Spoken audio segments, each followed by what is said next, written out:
I would surmise po that is actually a You would result. what? I would, ang masasabi ko po ay ito po ay gawa ng evolution po ng accounting standards dito sa Pilipinas. Sa patuloy po na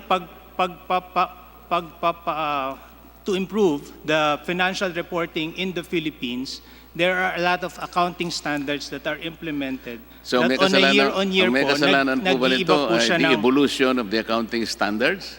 nag-iiba-iba po ang requirements sa pag-prepare ng consolidated financial statements at ng parent company financial statements. Pero kung At mag-evolve po siguro, isa pa po, nung panahon po ng 1993 to 1999, mas maliit po ang operations ng ABS-CBN sa iba-ibang mga businesses. Kaya po, kung papansinin niyo po, halos ang nag-ooperate ng malaki ay yung parent company which is presented as parent.